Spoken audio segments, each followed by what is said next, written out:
Bueno, si tienen sus Biblias, entonces vamos a buscar Éxodo capítulo 12. Si tienen sus Biblias, vamos a buscar en el Antiguo Testamento el segundo libro, el libro de Éxodo, que quiere decir salida, y vamos a buscar el capítulo 12 en particular.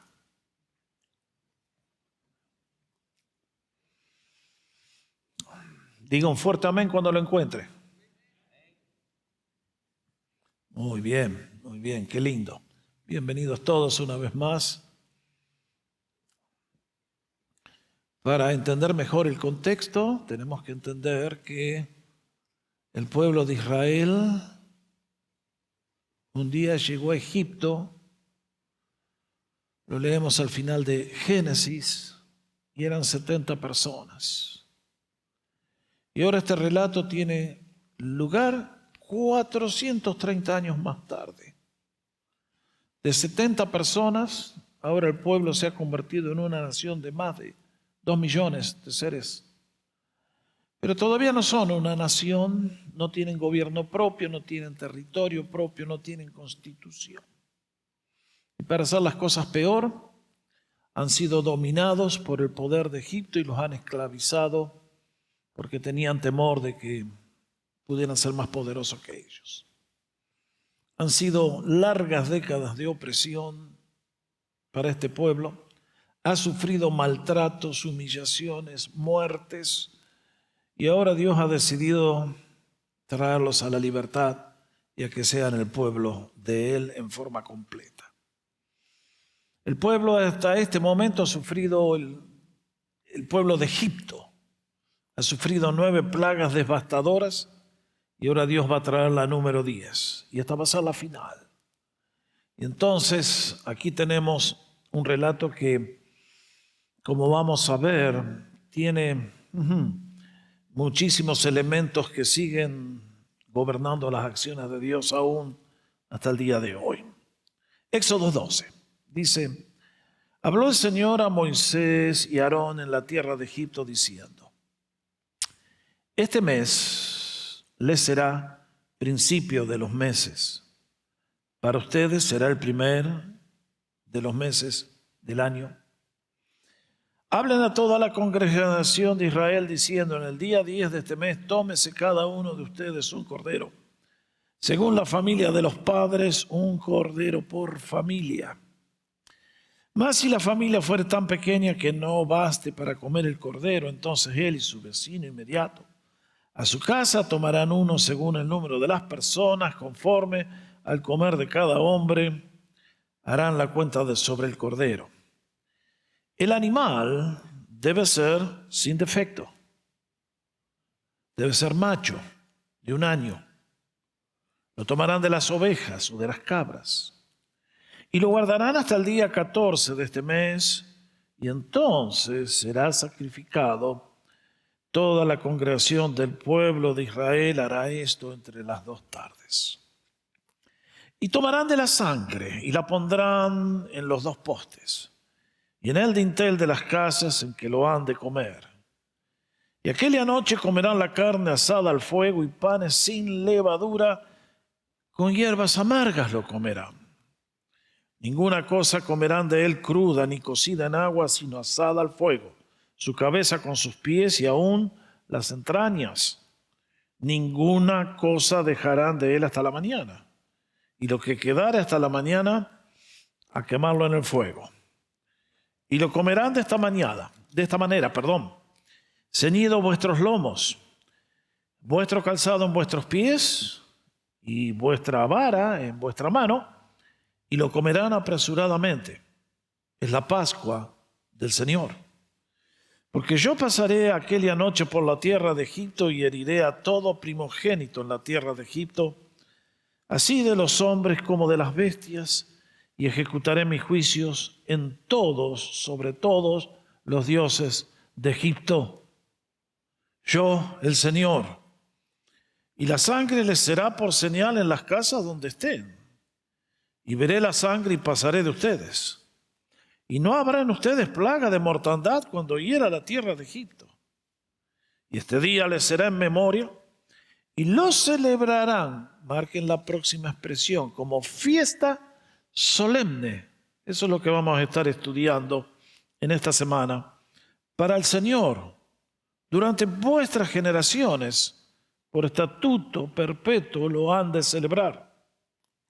Entonces, el Señor va a entrar en una serie de detalles y vamos a saltar al versículo 21.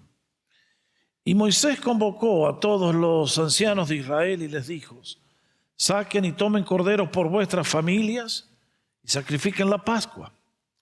Y tomen un manojo de hisopo y mójenlo en la sangre que estará en un lebrillo y unten el dintel y los dos postes de la casa con la sangre que estará en el lebrillo. Y ninguno de ustedes salga de las puertas de su casa hasta la mañana, porque Jehová pasará hiriendo a los egipcios. Y cuando vea la sangre en el dintel y en los dos postes, pasará Jehová a aquella puerta y no dejará entrar al ángel heridor en vuestra casa para herir.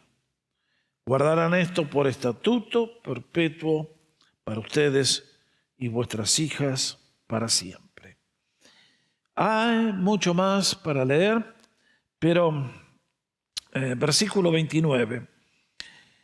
Y aconteció que a la medianoche el Señor hirió a todo primogénito en la tierra de Egipto, desde el primogénito de Faraón que se sentaba sobre su trono, hasta el primogénito del cautivo que estaba en la cárcel, y todo primogénito de los animales.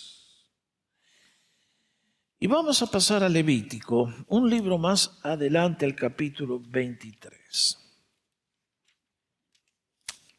Levítico 23.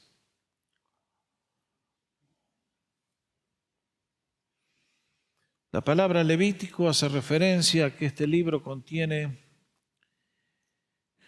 el culto que tenía que brindar la nación hebrea al Señor. En el original es una palabra que nos indica lo que el Señor dijo.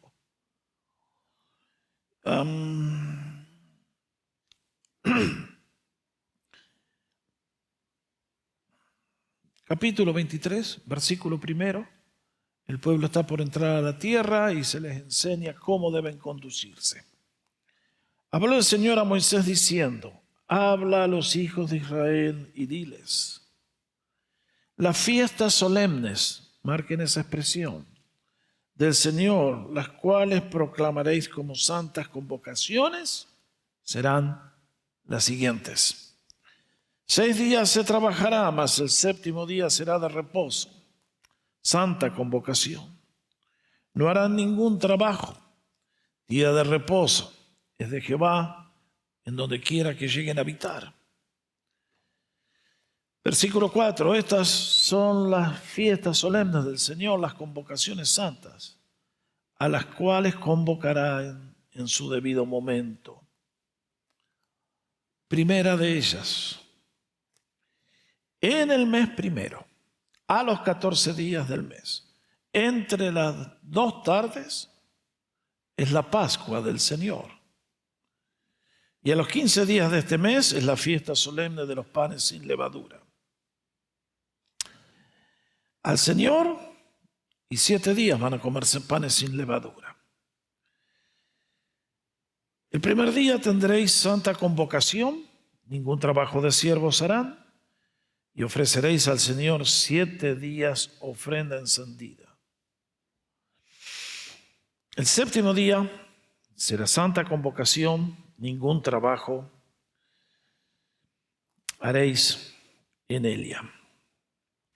Y luego el capítulo continúa con las otras fiestas, y yo no lo voy a leer en este momento para darles a todos ustedes la oportunidad, sobre todo si nunca lo ha leído antes al capítulo, que lo lea en casa y va a encontrar mucha información nueva, confusa tal vez, pero para eso estamos aquí, para aprender juntos de la palabra de Dios. Amén. Muy bien.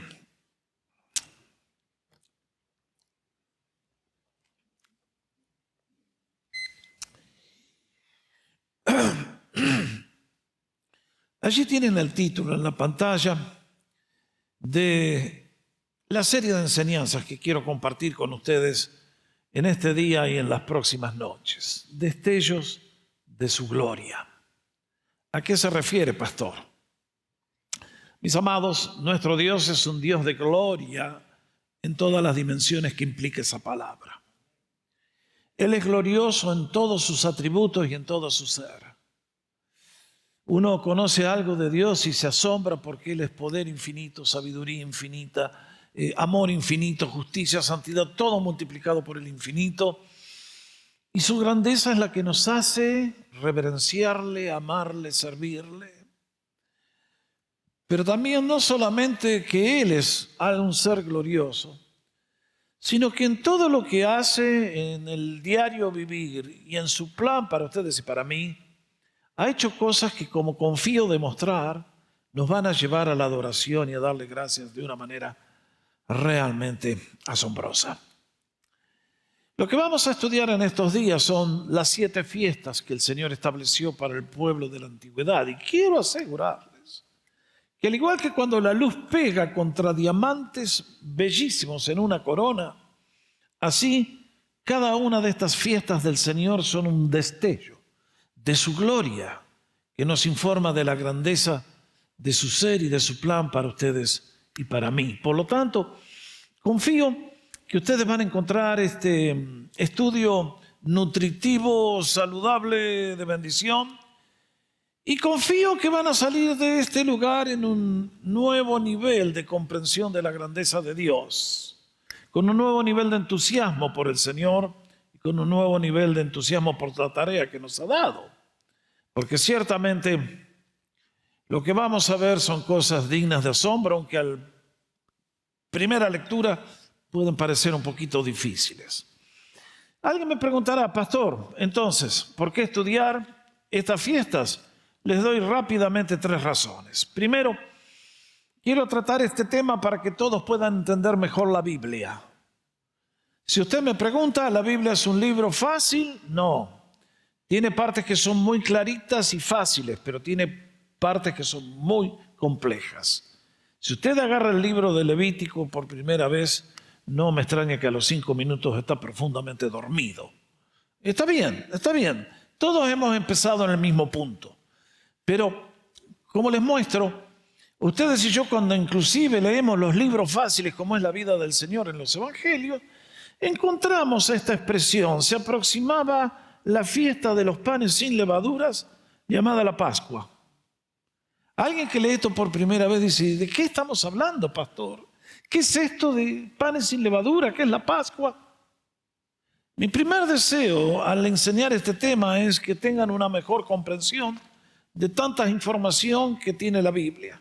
Nunca lo olvidemos. La Biblia, al igual que si yo tomara un libro sobre la independencia de México, me voy a encontrar con un contexto histórico de hace cientos de años y las cosas son muy distintas a todo lo que yo puedo entender como extranjero. La Biblia es igual y por eso es mi deseo ayudar a entenderla mejor. Segundo, porque quiero ayudarles a apreciar mucho más de la grandeza de Dios, como les dije hace un instante. Confío que cuando concluyamos el estudio todos podamos decir, pero que había sido grande, papá. Amén y amén. Y tercero, para saber cómo vivir a la luz de la eternidad. Porque como vamos a ver, estas 7 fiestas solemnes nos dan un anticipo de lo que es el plan de Dios para toda la historia humana. Hoy estamos viviendo en este programa. Muy bien. Ahora, alguien me va a preguntar, ¿cuáles son las fiestas de Israel?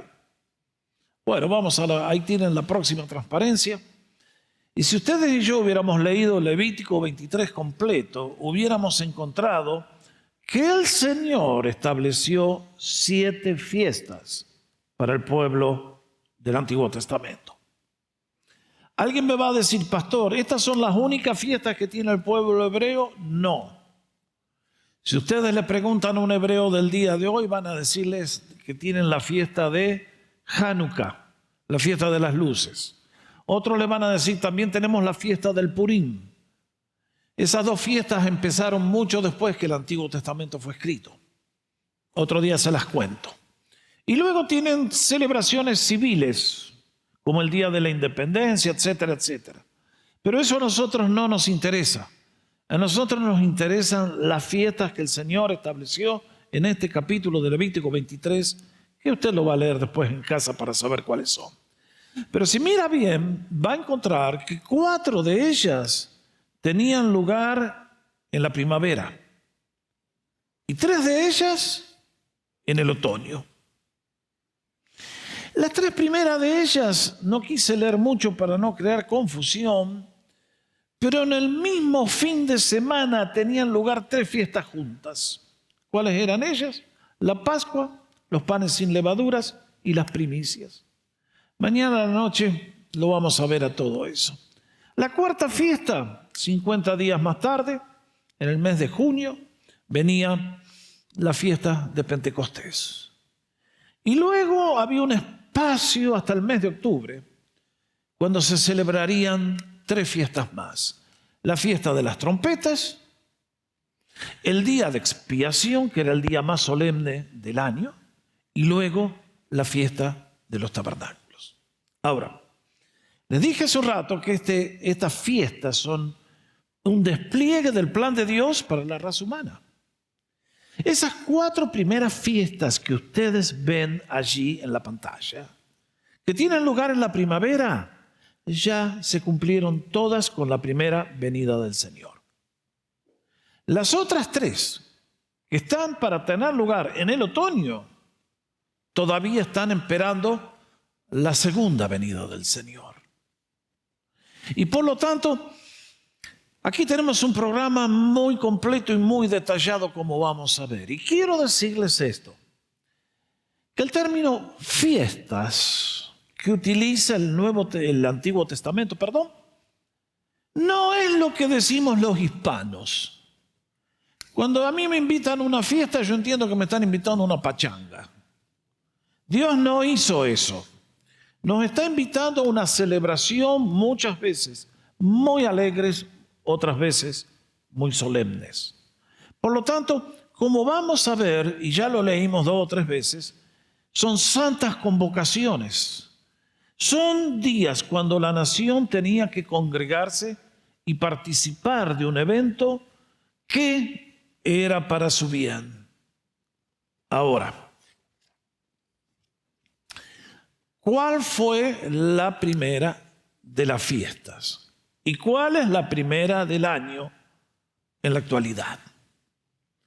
Y allí la tienen para ustedes en esa transparencia.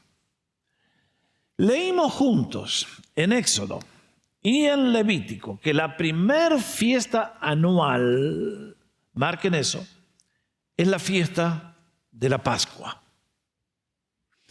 Esa celebración el pueblo hebreo la observa hasta el día de hoy. Y si ustedes y yo prestamos atención al libro de Levíticos y a lo que leímos en Éxodo, el Señor dio órdenes diciendo: esta fiesta es tan solemne que marca el comienzo prácticamente del nuevo año. Ustedes y yo leímos, por ejemplo, que se tiene que celebrar en el primer mes del calendario hebreo. ¿Cuál es ese mes? No es enero. Es en el nombre de ellos Abib o Nisan, como se llamó más tarde a ese primer mes.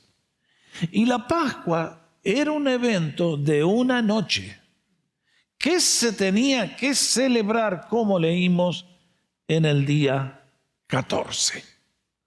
Ahora alguien me va a decir, ¿y cómo coincide eso con nuestro calendario? Bueno, ahí tienen el calendario judío, y yo se los he enseñado muchas veces a esto. Los judíos tienen un calendario un tanto distinto al nuestro. El nuestro es enero, febrero, 12 meses con 365 o 366 de acuerdo a los días. Los judíos han hecho un calendario que sinceramente es digno de admiración por lo complejo y difícil que es, porque combina calendario solar como el nuestro con calendario lunar, más un montón de cambios astronómicos que hoy no puedo mencionar porque son interminables. Pero lo cierto es esto, que aquí está el primer mes del calendario hebreo, que es el mes de Nisan, y que coincide, por eso ustedes lo ven, que a veces Semana Santa cae en marzo y a veces cae en abril. Este año, ¿cuándo viene Semana Santa? Correctamente, abril 15 y 17, ¿de acuerdo? Entonces, por eso estas variaciones, ¿de acuerdo? Que a veces uno cae de una vez y a veces de otra. Este es el mandamiento del Señor. Ahora, alguien me va a preguntar, pastor, ¿cuál es el origen de esta fiesta? Bueno, ustedes y yo contestamos esa pregunta cuando leímos en Éxodo capítulo 12. Déjenme recordarle lo que leímos. ¿Qué significa el término Pascua? Lamentablemente, esta es una palabra que en español no lo dice muy bien. En el inglés se entiende mucho más claro porque es pass over. O sea, pasó por arriba, salteó, no entró a tu casa. Llegó a la puerta, vio algo y siguió de largo. Pasó por arriba, no te tocó. Leemos, este es el sacrificio de la Pascua del Señor. Éxodo 12, 27. Quien pasó de largo, esa es la palabra que nos interesa. Se dan cuenta, en español es imposible traducir con una palabra. Yo digo Pascua y no entiendo nada. Pero me dicen pasó de largo y creo que se entiende mejor. Las casas de los hijos de Israel, cuando mató a los egipcios y libró a nuestras casas. Así que si alguien alguna vez le pregunta, ¿qué es la Pascua? Es porque Dios pasó por arriba y te salvaste. Ahora, ¿cuál es el origen de la Pascua? Bueno, me tengo malas noticias para ustedes y para mí también. Ustedes y yo, los seres humanos, somos chambones eternos. No aprendemos nunca. Si hay algo que el ser humano no aprende es la grandeza de Dios. Y que Dios es Dios y que Él es quien es. Y que cuando Él dice algo, ustedes y yo tenemos que prestar atención. No andar jugándola de inteligentes o vivos y querer discutir las órdenes del jefe. Porque es cosa horrible confundir pan rallado con aserrín o amor con debilidad. Nuestro Dios es bueno, bondadoso, fiel, lento para la ira, grande misericordia. Pero hay algo que ningún ser humano debería intentar, por más que sea el hombre más poderoso de la tierra, y es querer jugar una pulseada con Dios. ¿Ustedes alguna vez hicieron eso? ¿Alguna vez jugaron eso? Hay dos hombres que se encuentran y a ver quién gana. ¿Quién le gana al otro venciéndolo? Bueno, usted no intente pulsearlo a Dios porque sus brazos son omnipotentes. Lo que vamos a encontrar en este relato es que Dios es Dios. Y cuando Él obra, Él obra. Y el que se mete con Él para hacer las cosas que a Él no le gustan, va a tener serias consecuencias. El pueblo de Israel ha estado oprimido. Ya llevan 100 años en opresión, por lo mínimo. Ustedes y yo leímos que a los chicos el faraón dijo, eliminemos al pueblo hebreo. Detrás de Satanás, de faraón, estaba toda la mano satánica. Matemos a todos los niños que nacen a las aguas del río. Ahora, ¿le hubiera gustado a usted vivir en esa época? Que ese bebito que usted estaba esperando con tantas ansias, varón, muerte. Fue brutal, fue terrible lo que los egipcios le hicieron al pueblo hebreo. Y el pueblo no tenía cómo defenderse. Y siempre pasa lo mismo. Dios deja correr las aguas. Pero cuando llega el momento de hacer justicia, como alguien dijo, los molinos de Dios muelen extremadamente lento, pero también muelen extremadamente fino. Cuando Dios pulveriza el grano no queda nada. Y en este caso, cuando lo envía a Moisés a confrontar a Faraón, le dice, Cuando estés de regreso en Egipto, haz en presencia del faraón todas las señales que he puesto en tu mano. Sin embargo, yo endureceré su corazón y él no dejará ir al pueblo. Entonces dirás al faraón: así ha dicho el Señor. Marquen: Israel es mi hijo primogénito, mi hijo primero, el principal. Yo te digo que dejes ir a mi pueblo para que me adore, para que me sirva. Y si rehusas dejarlo ir, he aquí que yo mataré a tu hijo primogénito. ¡Ah! ¡Ay, el Dios de amor! Mis hermanos, acabemos con los dioses fabricados por la ignorancia humana. Dios, ya lo dije hace un rato, es Dios. Y Él es un Dios bueno, que nos da tiempo para venir al arrepentimiento y a la salvación. Pero la gracia de Él, no piensen que es algo con lo cual un ser humano se puede limpiar los zapatos. No, señores, nadie va a hacer eso. Los egipcios pensaron: a esto les damos. Hasta que Dios dijo: bueno, muchachos, llegó el tiempo de la liberación. Y noten bien lo que hace, porque en el día de hoy las doctrinas bíblicas no son aceptadas ni en la iglesia. Aquí dice: yo voy a endurecer el corazón de Faraón. ¿Puede Dios hacer eso? Absolutamente que sí. ¿Qué te debe Dios a ti y a mí? Nada. Absolutamente nada. Que ustedes y yo vivimos por su gracia, por su bondad. Absolutamente. ¿Cómo trata Él con nosotros? Muy misterioso. ¿Alguien lo puede explicar? Yo no puedo.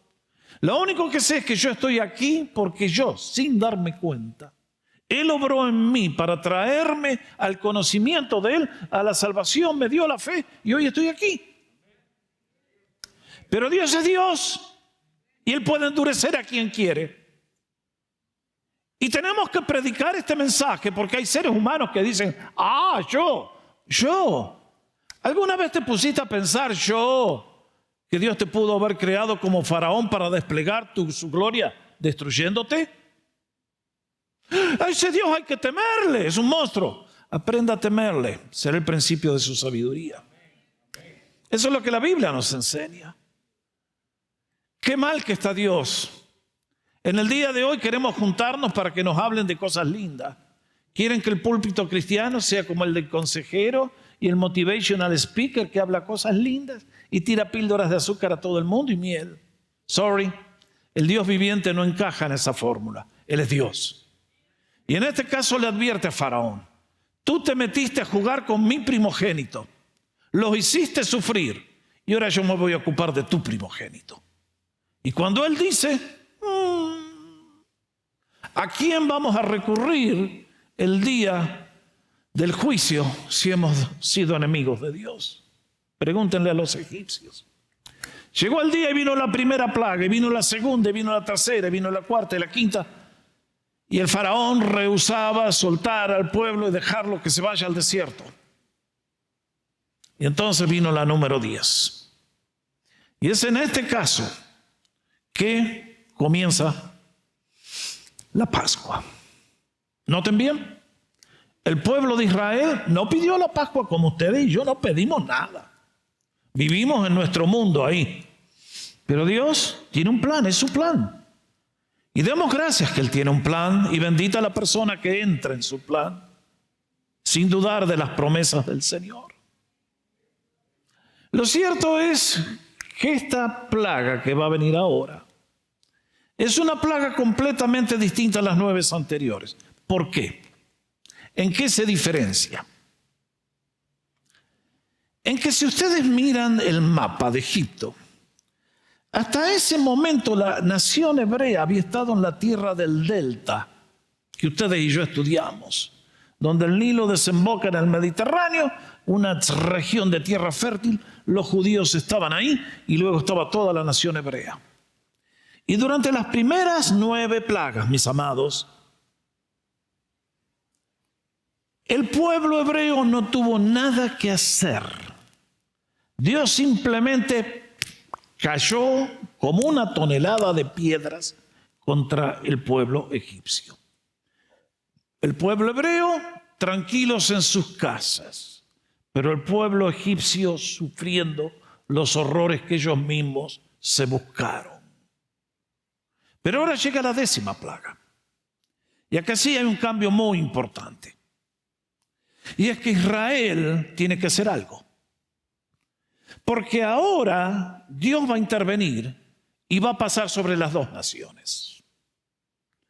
Y si Israel se va a salvar de lo que le va a pasar a Egipto, mejor que haga algo. Y es lo que Dios le dice que haga. ¿Qué era lo que tenían que hacer? Es entonces que Dios da la orden de comenzar la celebración de la Pascua. Ahora marquen bien, mis hermanos.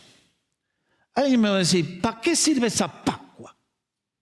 Bueno, déjenme informarles.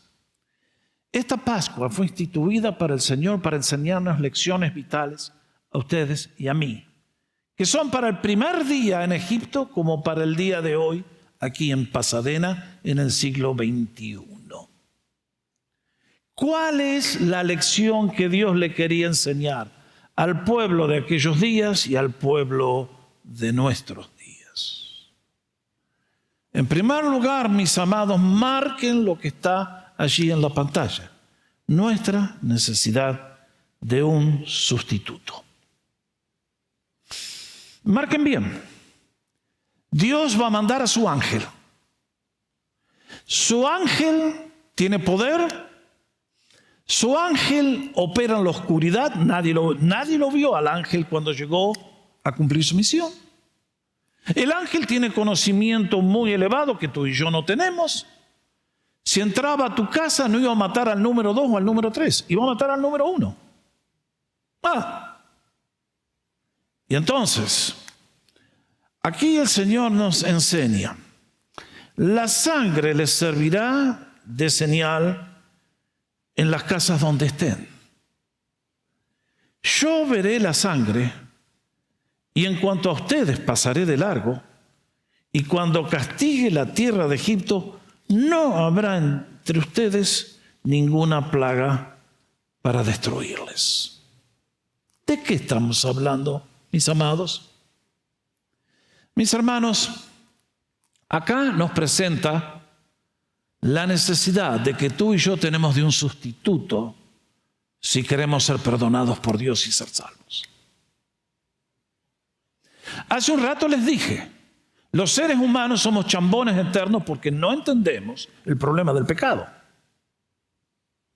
Mis hermanos, el pecado es algo horrendo a los ojos santos de Dios. Tu pecado y mi pecado no pueden entrar en su presencia. El alma que pecare, esa morirá. Y Dios decretó que el pecado es algo tan grave que no puede ser remediado absolutamente con nada que ustedes y yo podamos hacer. Eso fue lo que intentó Caín. Vino con lo mejor que tenía para ofrecerle a Dios y Dios le dijo, Caín, fuera de mi presencia. Tu ofrenda es repudiada y rechazada. La única forma en que un ser humano puede ser puesto en buena relación una vez más con Dios es por la muerte de un inocente que paga con su vida. Lo decretó Dios en el jardín del Edén. Por eso aceptó la ofrenda de Abel. Y desde ese día estableció que tu pecado y el mío es tan serio que solamente la muerte de un inocente te puede dar vida eterna. ¿Lo entendemos? Solamente la muerte de un inocente puede darnos vida eterna. Dios ha establecido el precio. No hay ganga, no hay regateo. Dios lo ha decretado y es para siempre. Es por eso que yo leo el jardín del Edén y es un cordero por una familia. Ahora el pueblo le va a enseñar que es un cordero por una nación. Ya lo vamos a ver. Fiesta número 6. Pero luego tuvimos que aprender que ustedes y yo necesitábamos un cordero por todo el mundo. Y esa persona es el Señor Jesús. Ahora, noten bien. Vamos a volver a enfatizarlo una vez más.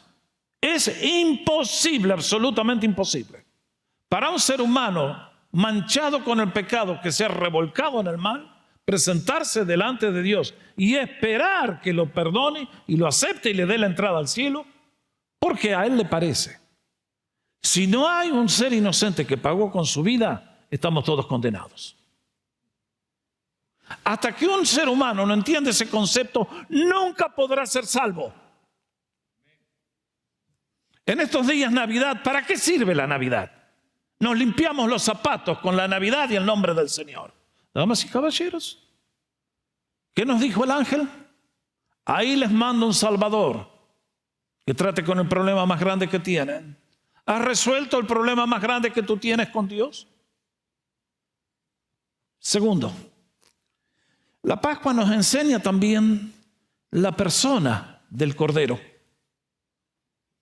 Noten bien lo que leímos hace un instante. Nos dice: hablen a toda la congregación de Israel diciendo que el día 10 de este mes cada uno tome para sí un cordero, en cada casa paterna un cordero por familia.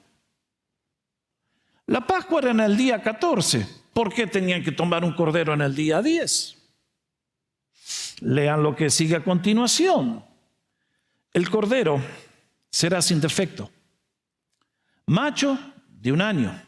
Sorry, aquí esto no es políticamente correcto. Si a usted no le gusta, vaya y hable allá arriba, Tomarán un cordero o un cabrito y lo habrán de guardar hasta el día 14 del mes, cuando lo degollen al atardecer.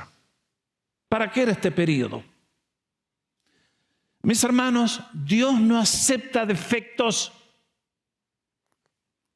Ustedes y yo somos eternamente cometiendo errores. Yo esta mañana venía para llegar temprano, me encontré con un defecto en el freeway, que el policía cerró el freeway y llegué tarde a la cena del Señor. Y por más que mi buena voluntad es enorme, bueno, con Dios multiplíquelo por el infinito.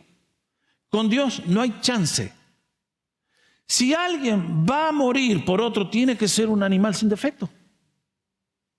Hello. ¿Qué nos enseña a ustedes y a mí en cuanto a lo que nosotros ofrendamos a Dios? Que lo que ofrendamos a Dios no puede ser bagatela, ni basura, ni esto que me sobra. Tiene que ser lo primero, lo mejor, lo excelente, lo intachable. En este caso, el cordero no tenía que tener ningún defecto. Lean el libro de Malaquías y van a encontrar una generación igual a la nuestra, que ofrecían corderos defectuosos, tuertos, que le faltaba una pierna, cualquier cosa. Y Dios cae contra esa generación de una manera fulminante, diciéndoles: ese culto no es aceptable en mi presencia. Ahora, durante 4 días, el cordero tenía que ser llevado a la casa. Y el padre de familia tenía que observarlo durante 4 días, que no tuviera ningún defecto físico o de cualquier naturaleza. Y entonces era aceptable para la ofrenda. A lo largo de estos estudios vamos a ver cómo estas profecías, cómo estos simbolismos se cumplieron más adelante en la vida del Señor.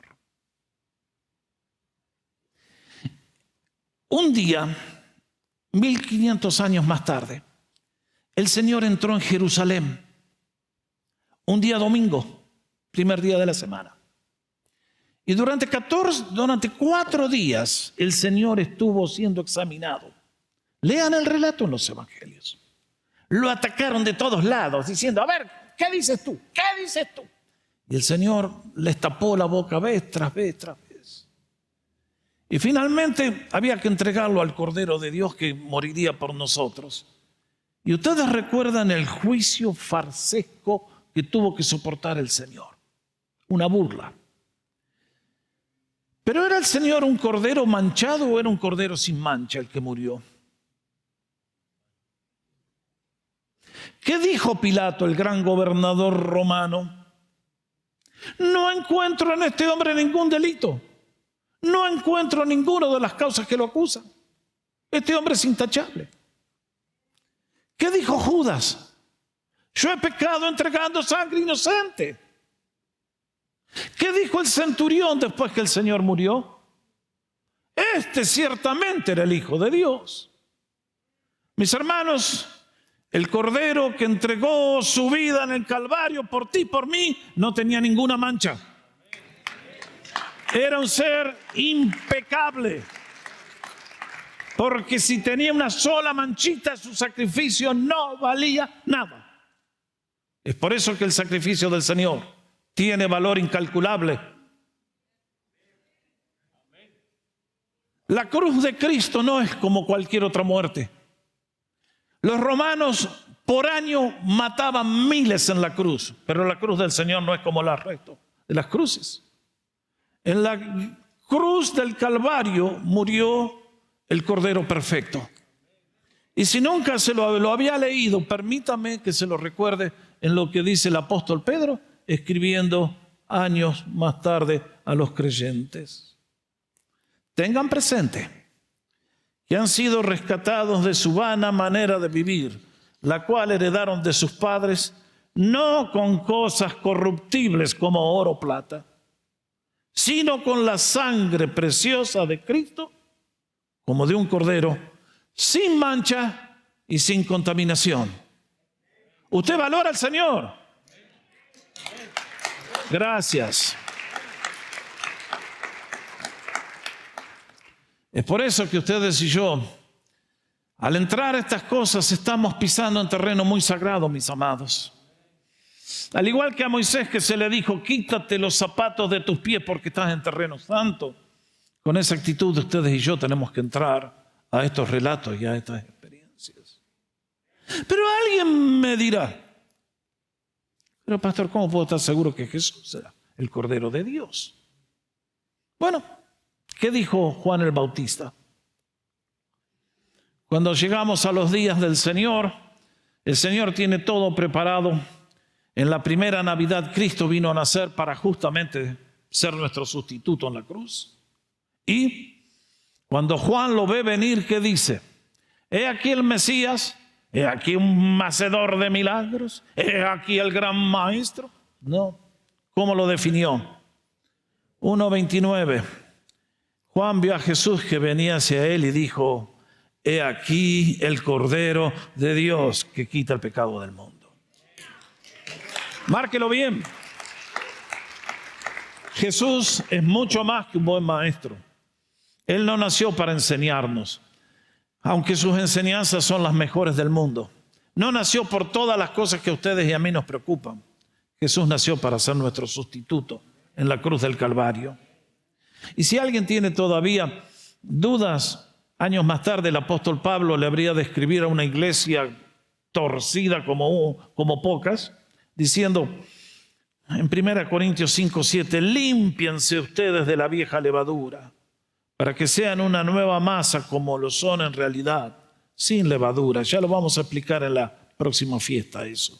Porque Cristo, nuestro Cordero Pascual, ha sido sacrificado. Ahí está. Entonces, Pascua, la necesidad de un sustituto. Pascua, Jesucristo es el único sustituto que nos puede dar vida eterna y morir por nuestros pecados. Pero hay una tercera lección que nos enseña la Pascua a ustedes y a mí, y es la importancia de aplicar la sangre. Noten bien, el Señor le dice, maten el cordero, y luego, versículo 7 de Éxodo 12, tomarán parte de la sangre y la pondrán en los dos postes y en el dintel de las puertas de las casas en donde lo han de comer. Y más adelante leemos, y yo veré la sangre, y en cuanto a ustedes pasaré de largo. Ahora, mis hermanos, acá hay un punto de doctrinal, no sé cómo decir, lo más importante que puede haber. Porque lo que enseña este punto es esto: que si alguien sacrificaba el cordero y tenía una linda fiesta y se la comía la comida y no ponía la sangre en la puerta, ¿qué creen que le hubiera pasado? Díganme ustedes, por favor, están muy silenciosos. Si no aplicaban la sangre en la puerta, no valía de nada el sacrificio. La obediencia en este caso era fundamental porque era una expresión de fe. El que escuchó de labios de Moisés y de labios de los ancianos después y de todos los líderes, ¡hey! Esto es lo que tenemos que hacer. Dios pasa con su ángel matando esta noche. Lo único que nos puede salvar de la ira de Dios es que el ángel vea sangre en la puerta de la entrada a la casa. Tremendo. ¿De qué valía comer el cordero? ¿De qué valía decir, sí, yo soy hebreo, no se olvide, yo nací hebreo y yo tengo a Jehovacito desde chiquito acá adentro? Mis hermanos, qué mensaje, qué mensaje para todos los que nos dicen, no, Jesucito está en mi corazoncito desde que yo tengo chiquitito. No, sorry, nadie tiene a Jesucito. Cristo nació fuera de tu vida, de tu corazón. Alguien va a decir, ay, pero yo desde chiquito voy que te la hago completita. Mis hermanos, en esta mañana, si pudiéramos pasar por el infierno, veríamos millones de cristianos, católicos, evangélicos, protestantes, ateos, recontra de lo que se te da la gana. Porque tristemente hay muchos que tienen el cristianismo, que es una cosa de acá del coco y no hay nada más. Les entra por acá y les sale por allá. Pero lo último que están dispuestos a hacer es hacer una decisión por Cristo. Y tales personas están fuera de la voluntad de Dios. No tienen salvación, no tienen esperanza. Y cuando pasa el ángel te mata. Te puedo preguntar, ¿has entregado tu vida a Jesús? ¿Le has aceptado en tu corazón? ¿Has aplicado la sangre a tu vida? Mis hermanos, en el día de hoy somos todos como Pilato. Yo me lavo las manos. Esto que habla el pastor, who knows? Hay tanto para disfrutar en la vida. Hay tanto para hacer. Yo pienso, yo opino, yo digo. En el día de hoy, se los conté en uno de los sermones anteriores, según una encuesta de opinión, 70% de los cristianos evangélicos dicen cuando una persona muere va al cielo aunque no haya aceptado a Cristo. Ahí está. El mensaje de la Pascua te dice que si no entregaste tu vida a Jesús y le pediste perdón por tu culpa, tu pecado y tu vergüenza, el juicio de Dios está sobre tu vida. ¿Lo van a predicar? Así funciona. De otra manera, el sacrificio de Cristo, ¿para qué sirvió? Cristo tuvo que ir a la cruz porque el problema es muy grande y solamente una decisión personal que le entrega la vida a Jesús es la que nos libra del castigo. Y quiero decirle, papá, que empieces a predicárselo a sus hijos. Y quiero decirte, mamá, que se lo prediques a tus nietos. Y quiero decirle a todos que Dios no hace excepción de personas, aunque Él es increíblemente generoso. Por lo tanto, estas son las enseñanzas que nos deja la Pascua. Pero quiero mencionarles, ya que tenemos, para que vean lo que son los destellos de su gloria, cómo todas estas cosas eran profecías que se habrían de cumplir años después. Les di un ejemplo recién con el ejemplo de que el Cordero tenía que ser impecable y el Señor fue impecable. Pero vean esta profecía. Éxodo capítulo 12, leemos: la Pascua será comida en una casa. Hablando del Cordero, no llevarás de aquella carne fuera de la casa. Tampoco quebrarán ninguno de sus huesos. Hello, why? ¿Por qué? Allí está. El Señor dio el mandamiento. Y si ustedes celebraran una Pascua con una familia judía, van a ver que al corderito nunca se le quiebra un hueso. Y aquí el Señor estaba anticipando lo que se cumpliría después en la cruz. Juan 19:36. Porque estas cosas sucedieron así para que se cumpliera la escritura que dice: ninguno de sus huesos será quebrado. ¿De qué estás hablando, Juan? Ustedes conocen el relato. Cuando el Señor murió, murió. ¿Podía hacer algo Él por sí mismo? No. Y ustedes saben muy bien que los judíos fueron a Pilato a decirle: che, viejo, bajame esos muertos ahí porque mañana es día sagrado y no queremos tener un muerto colgado. Y dijo: bueno, ok, pero tienen que morir primero. Y Roma ejecutaba de una manera brutal, ¿no? ¿Algún candidato que le gustara morir de esa manera? Ustedes saben que a los dos ladrones, para que murieran, hacían algo que es terrible pensar. Les quebraban las piernas. ¿Usted alguna vez sufrió una quebradura de un hueso mayor? Yo tuve quebraduras acá. No me quiero imaginar lo que debe ser esto, que vengan con un garrote y ¡crack! Cuentan que el corazón de la víctima explotaba. Y los soldados fueron y ¿qué pasó? Primer ladrón, trácate. Segundo ladrón, trácate. Y cuando llegaron al Señor, ya estaba muerto. Y entonces todos se quedaron helados. No puede ser. Los crucificados morían después de una semana. Pero en 6 horas ya estaba. No puede ser. ¿Qué pasó acá? Es que nuestro Dios es detallista, se los dije. El Señor estaba en la tumba.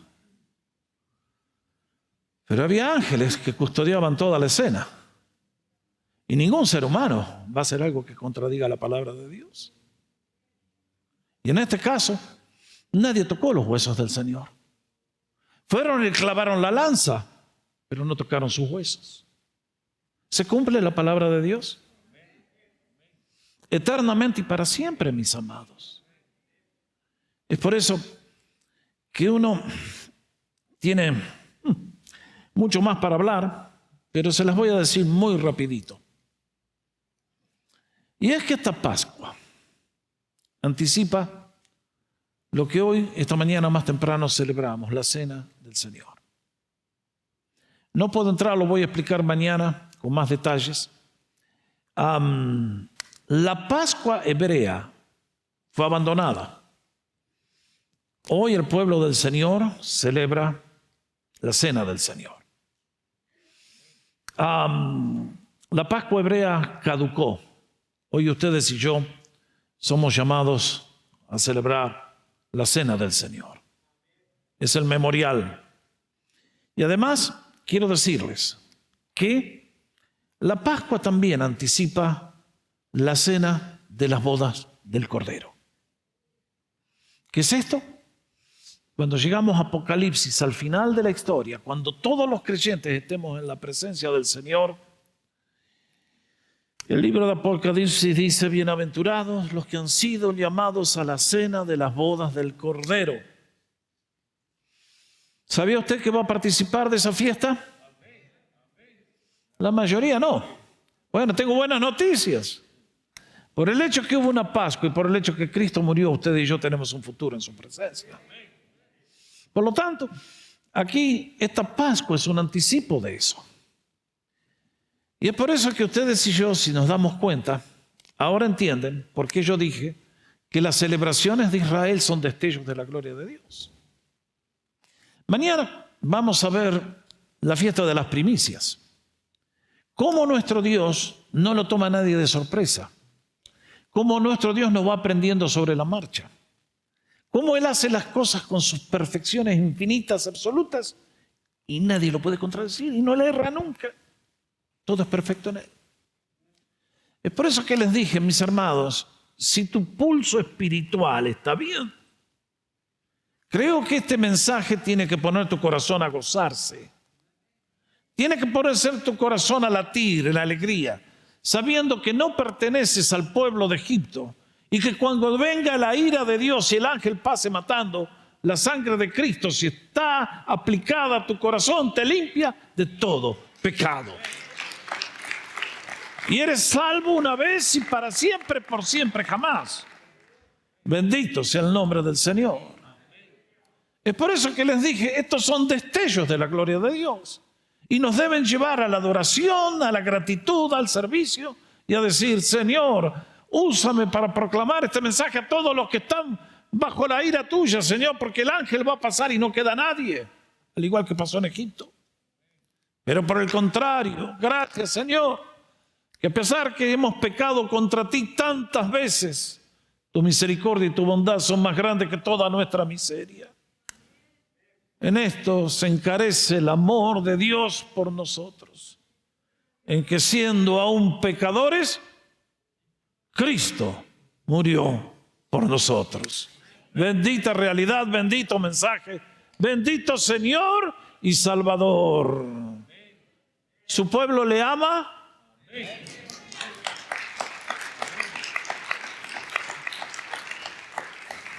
Esta es la primera de las fiestas. Me quedé con mucho más en el tintero, no lo voy a poder compartir, pero en el próximo estudio lo hacemos.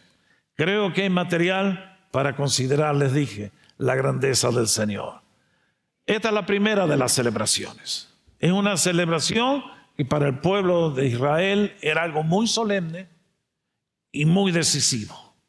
¿Cómo es esta celebración para ti? ¿Es Cristo el Cordero que te ha ocupado tu lugar? ¿Es Cristo tu sustituto? ¿Has aplicado la sangre? ¿Le has recibido como tu Señor y Salvador? ¿Estás llevando fruto para su gloria? Este es el mensaje. Vamos a aprovechar a darle gracias al Señor en este momento que estamos en su presencia.